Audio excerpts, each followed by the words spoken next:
Bonjour à tous, j'espère que vous allez bien. Ici Femme de Providence. Comme prévu, je viens continuer la suite de la vidéo sur le rejet. J'espère ne pas être trop longue parce que j'ai pas envie de dépasser les 30 minutes. Pour moi, 30 minutes, c'est beaucoup parce que j'essaye de faire des vidéos où tout le monde peut regarder. Quelqu'un qui est pressé peut écouter cette vidéo en faisant son ménage, en faisant plein de trucs en fait. Bref, en fait, sur la première vidéo, je vous parlais d'une partie parce que je n'ai pas tout dit. Dieu révélera les choses en fait au fur et à mesure pour faire sa gloire.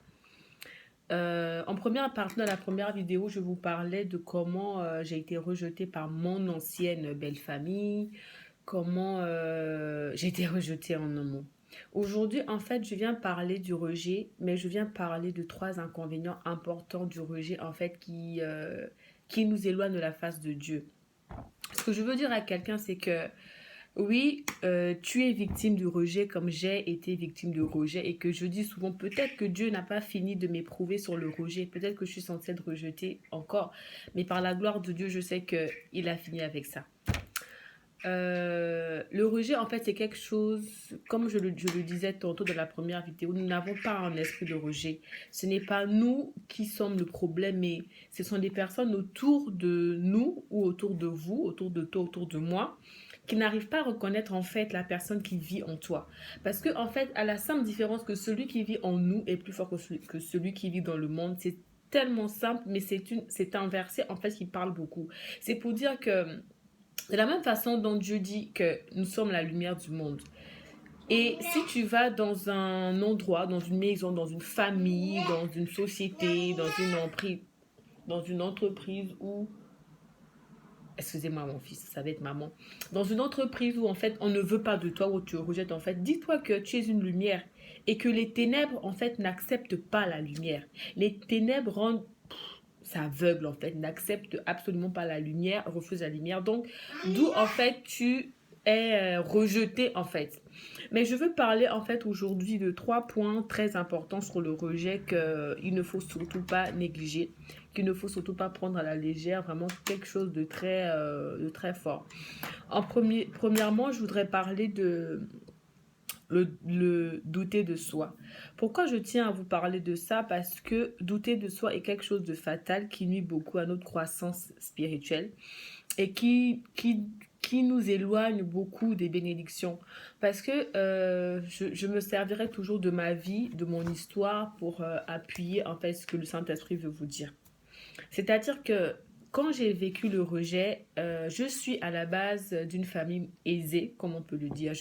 Dieu m'a fait grâce. Je ne suis pas d'une famille pauvre, je ne suis pas d'une famille riche.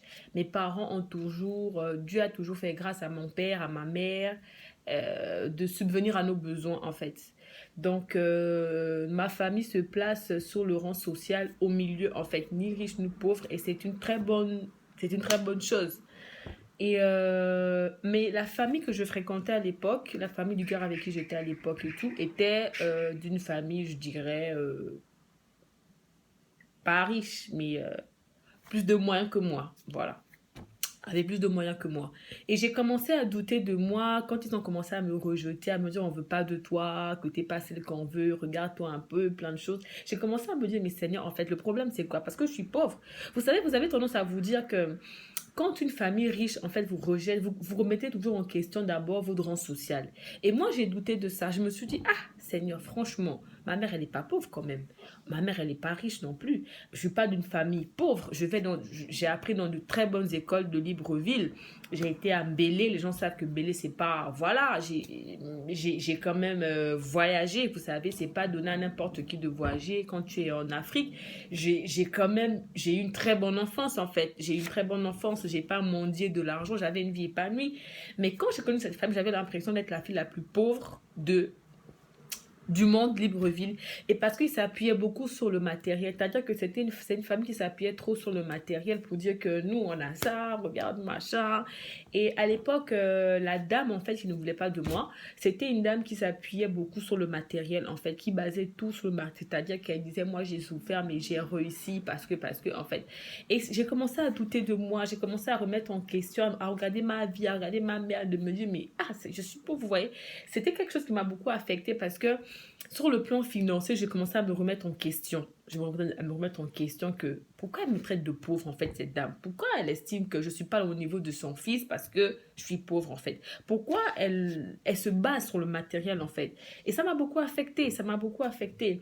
Et sur le plan physique en fait, je me rappelle une fois quand je rentrais du Maroc et parce que je rentrais du Maroc, j'allais à Libreville pour faire mes papiers pour venir en France justement. Et je l'avais croisée, on avait discuté et en fait, elle m'a méprisée sur mon physique. Elle m'a dit en fait, ah mais t'as maigri, hein. T'es devenue, t'as maigri, hein, ma fille, t'es devenue bizarre. Moi, ça m'a choquée. Sur le coup, en fait, je me suis mise à pleurer parce que, en fait, j'avais maigri, mais d'une partie, c'était à cause d'elle, à cause de ce que cette famille me faisait, parce que je ne mangeais plus, je dormais plus, en fait. Et j'ai commencé, en fait, à ne plus m'aimer, à commencer à me trouver anorexique. Je me rappelle même, j'en parlais à ma grande sœur et tout, je disais à ma grande sœur que je me trouve anorexique. Elle se moquait de moi, mais elle ne comprenait pas d'où ça me venait, en fait. Plus elle se moquait de moi, plus ça m'affectait, mais elle comprenait vraiment pas pourquoi je parlais de ça, parce que elle m'a toujours, à la base, j'ai toujours été mince. De tous les enfants de ma mère, de mes frères, j'ai été celle qu'on appelait la skinny, quoi. J'ai jamais atteint 60 kilos. J'ai toujours été mince comparée aux autres, en fait. Mais même si que je savais que j'étais toujours, c'était toujours mon physique, en fait. Mais j'ai commencé même à douter de mon propre physique parce que, en fait, la personne qui ne m'aimait pas me parlait de mon physique, que je te trouve trop mince. Et j'ai commencé à remettre tout en question, à douter de moi, en fait. Et c'était grave parce que c'était une période où, honnêtement, je ne vous cache pas, je pensais au suicide. Je pensais au suicide, je pensais à tout, en fait, de négatif m'envahissait, en fait. Et je vous parle de ça parce que le rejet, en fait, emmène beaucoup de gens à douter de soi, en fait. Tu vas peut-être commencer à douter, ma soeur, de tes critères, à douter de ton niveau scolaire, à douter de tes diplômes, en fait. Vous voyez, parce que par exemple, quelqu'un qui va faire dans une entreprise un entretien n'est pas pris et qui vit ça mal, va commencer à remettre en question ses capacités à bosser, or que ce n'est pas lui le problème en fait. Vous voyez ce que je veux dire? Et c'était ça, et en fait, je vous parle de ça que je veux franchement vous édifier en disant que sur ce niveau, à ce niveau-là, la parole de Dieu, il y a un verset que j'aime beaucoup qui dit dans Romains 10, 17, qui dit que ainsi la foi vient de ce qu'on entend, et ce qu'on entend vient de la parole du Christ, en fait. Pourquoi j'ai pris ces versets pour vous parler de ne pas douter de soi?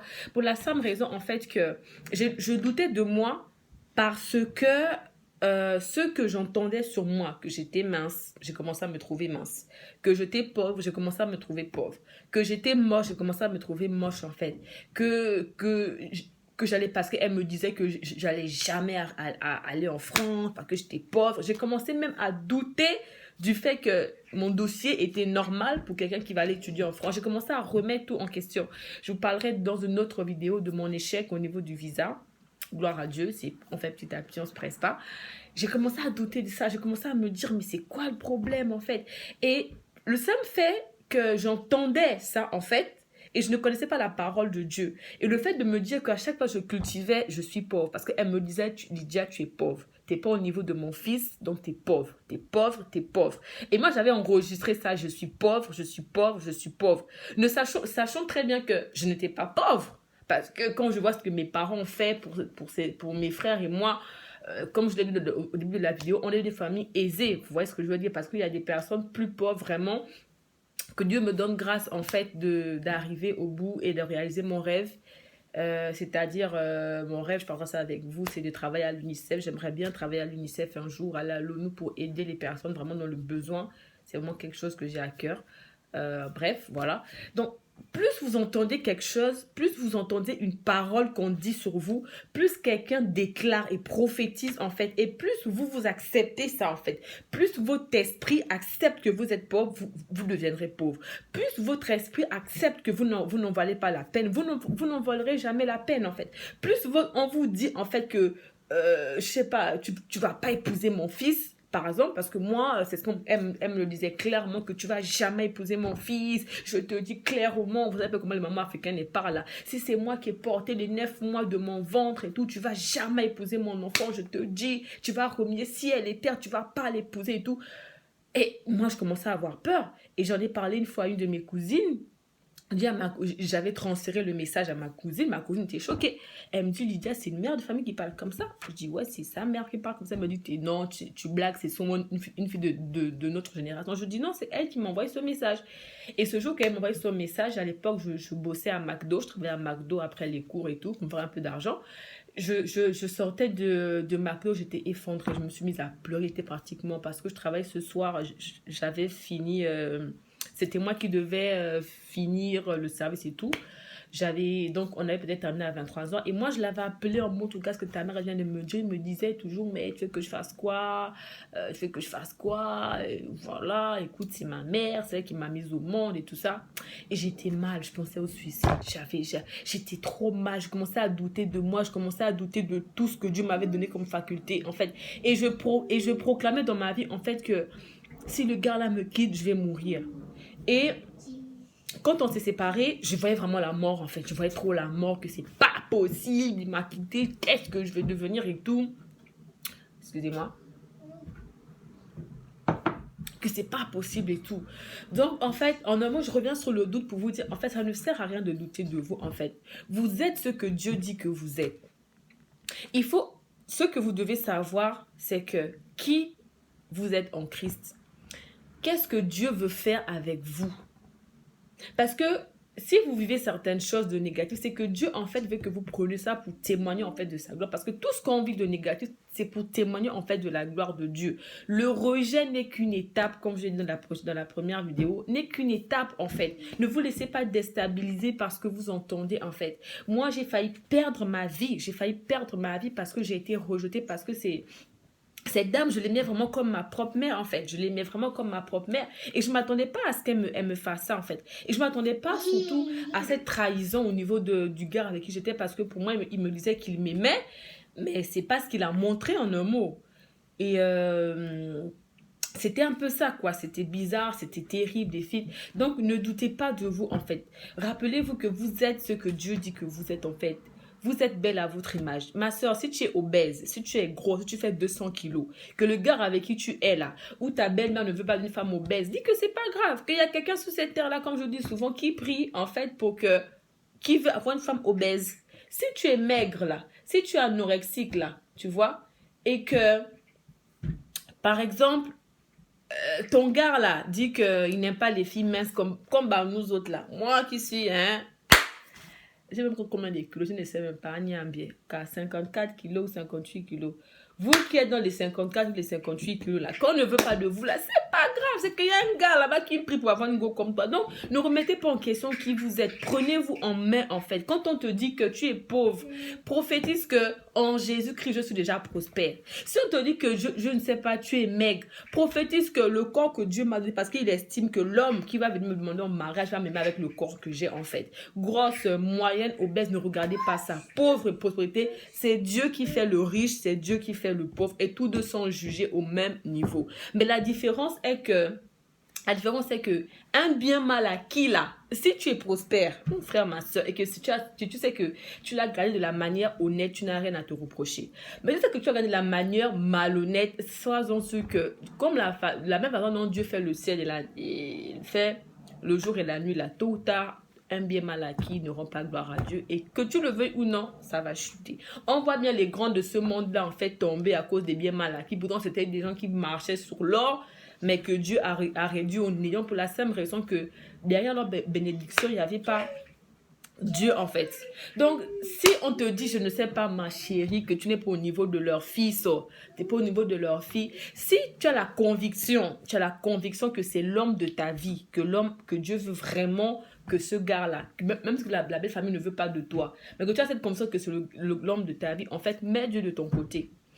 Pour mettre Dieu de ton côté, arrête la fornication avant le mariage avec le gars. Parce que honnêtement, Dieu ne bénit pas où il y a l'impudicité en fait. Moi, il m'a trop dit que il y a, même si que tu pries que le gars là t'épouse, tant que tu continues à l'écarter les pieds hors mariage, là, moi, il ne peut rien faire pour toi, tu te démerdes. Vous comprenez? Si tu as la conviction que c'est le gars de ta vie, que tu veux prier, te battre vraiment pour que cet homme-là, hein, t'épouse, malgré le fait que sa mère et son père ne veulent pas de toi, mets-toi dans les conditions célestes. Mets Dieu de ton côté, en fait. Mets le Saint-Esprit qui combatte pour toi. Et pour que Dieu le fasse, en fait, Rentre dans ce qu'il te demande. Arrête la fornication avant le mariage. Arrête le pipi. Oui, moi, comme je parle à mon fils, je vous parle.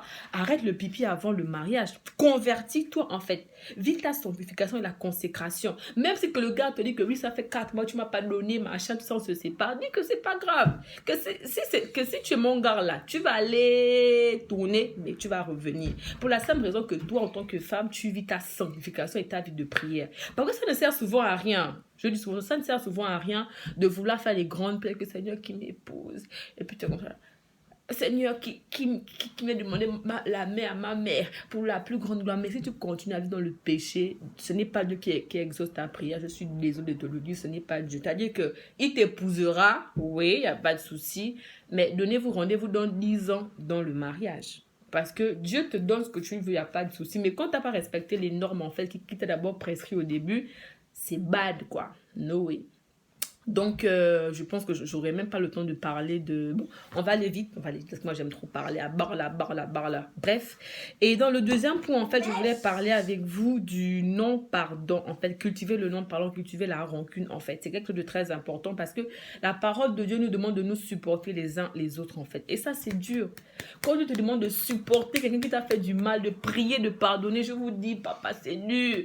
J'ai eu du mal à pardonner, Vous savez pas à quel point, en fait, j'ai eu du mal à pardonner ces gens. J'ai eu du mal. Parce que j'ouvre une parenthèse pour le simple fait que je suis tombée enceinte, en fait, de ce gars. Voilà. Ceux qui connaissent un peu ma vie savent de qui je vous parlais quand je parle du gars. Et cette famille ne m'a pas seulement rejeté moi. Cette famille a rejeté mon fils. Ils ont estimé que si on n'aime pas la mère, c'est pas... bisous mon cœur. Si on n'aime pas la mère, c'est pas l'enfant qu'on va aimer. J'ai vécu ma grossesse, j'étais toute seule. La famille du père n'a pas voulu entendre parler de cet enfant. La mère en question n'a pas voulu entendre parler de cet enfant. Vous savez pas comment j'étais. En fait, j'étais mal parce que quand on me rejette, moi en tant que mère, il n'y avait pas de souci. Je sais que je devais arriver à vivre ça. Mais rejeter mon fils, j'ai eu mal. Mais c'est un témoignage que je dirai dans une autre vidéo. Si vous restez connecté, si vous êtes abonné, Femme de Providence vous dévoilera sa vie au fur et à mesure. Parce que le Saint-Esprit, je pense que veut qu'aujourd'hui, je témoigne. C'est quelque chose que je fais avec sa présence parce que c'est pas facile de se... Bisous mon cœur. C'est mon fils qui me fait des bisous. C'est pas facile de se mettre derrière un... Parce que c'est un téléphone, hein, c'est pas une caméra pro. Bref. De se mettre derrière un téléphone et de parler de sa vie comme ça, si ce n'est pas Dieu qui vous donne la force de le faire. Parce que c'est quelque chose que j'ai vécu depuis 2015, 16, 17, 18... C'est seulement en 2019 que Dieu est en train de me restaurer petit à petit. Donc, le non-pardon, c'est terrible. C'est vraiment quelque chose qui nous nuit, en fait. Que Dieu est. Dieu est celui qui n'arrive pas à pardonner. Vous aurez beau prier, mais Dieu ne vous donnera pas ça. Parce que je me rappelle quand j'avais de la haine envers eux, j'avais vraiment cultivé la haine envers ces personnes. Je voulais rien entendre. Je voulais juste qu'ils meurent. Je ne vous cache pas, je voulais qu'ils meurent. Mais Dieu me dit, mais Lydia, si tu continues comme ça sur cette lancée, à mal parler sur eux, moi, je ne pourrais rien faire pour toi. Je sais que ce que tu vis, c'est moi qui veux, mais pardonne. Tant que tu ne pardonnes pas, en fait, je ne vais rien faire pour toi. Le pardon, je reviendrai plus amplement sur le pardon dans une autre vidéo. Et pour finir vite fait, je parlerai aussi en troisième position de l'orgueil, en fait. L'orgueil est un point très vécu chez les gens qui sont rejetés parce qu'on veut réussir par orgueil. On veut dire que oui, comme elle m'a traité de pauvre. Donc, j'irais même voir les marabouts. Malheureusement, il y en a qui le font. Hein. Il y en a qui sont prêts à aller voir les marabouts pour réussir, pour prouver à leur ennemi qu'ils ont réussi. Il y en a qui sont prêts, je sais pas. Excusez-moi, mon fils. Je t'aime aussi. Il y en a qui sont prêts à aller voir les marabouts, donner leur vie juste pour montrer à leurs ennemis qu'ils ont réussi, en fait. Et ça, c'est de l'orgueil de la réussite parce que tu réussis, mais du mauvais côté. Parce que ce qui est évident que toute personne qui vit des difficultés trop kindastiques, là, c'est que la victoire, ce sera trop kindastique. Donc, ne sert à rien de vouloir réussir, de vendre même ta vie. Parce que aller chez un marabout, je ne sais pas, faire la prostitution, je ne sais pas, en fait, peu importe comment tu fais, réussir par orgueil pour leur montrer que tu es devenu quelqu'un C'est toi-même en fait qui creuse ta tombe. Parce que tes ennemis en fait ne vont faire que dire que ouais, on savait qu'elle devait faire ça. C'est pour ça on voulait pas qu'elle soit avec notre fils et tout ça, machin. On savait que c'était pas le genre de fille, que c'était une prostituée. Voilà, non. On vous avait dit non, hein. Que voilà, maintenant aujourd'hui, elle va maintenant le piment. Bon, là, c'est maintenant à mes frères comme que je parle, quoi. C'est maintenant une pimenteuse parce qu'elle veut réussir. Ma soeur, tu n'as pas besoin de réussir par orgueil pour montrer à tes ennemis que tu es devenu quelqu'un. Reste en ton humilité, en fait. Peu importe le temps que ça prendra, Dieu t'élèvera, en fait. Dieu dressera une table face à tes adversaires, en fait. Si tu cultives l'humilité, il te donnera sa gloire. Parce que la bénédiction qui vient de Dieu n'est suivie d'aucun chagrin. C'est-à-dire que si tu réussis malhonnêtement, tu ne pourras pas dormir en paix, en fait. Parce que tu vas montrer à tes ennemis. Et le simple fait de vouloir réussir parce que tu veux être glorifié des hommes, c'est plus grave que même ce que ton ennemi a pu faire sur toi. Je ne sais pas si on s'est compris. Donc, voilà ce que je voulais vous apporter aujourd'hui, mes amis. Je vous laisse vous abonner, partager, parce que plus vous vous abonnez, plus vous partagez, plus vous laissez des commentaires. Moi, ça m'encourage parce que ce que je fais, honnêtement, c'est pas facile. On a tendance à se dire que parler de sa vie derrière une caméra, c'est pas facile. Mais je veux rendre témoignage à Dieu, en fait. Je veux que le nom de Dieu soit élevé. Je veux que les gens connaissent celui qui m'a donné la vie. Parce qu'aujourd'hui, il y a un an encore, j'étais morte spirituellement. Mais aujourd'hui, Dieu m'a fait renaître, en fait, par son sacrifice, en fait. Vous voyez ce que je veux dire? Donc, restez connectés à la page Femme de Providence et laissez des commentaires. Les biens comme les mauvais commentaires, je prends. Plus tu es critiqué, c'est que tu es sur la bonne voie. Moi, je n'aime pas, j'aime la vérité. Dites ce que vous avez sur le cœur, dites les commentaires que vous voulez et on en somme. Bisous, c'était Femme de Providence.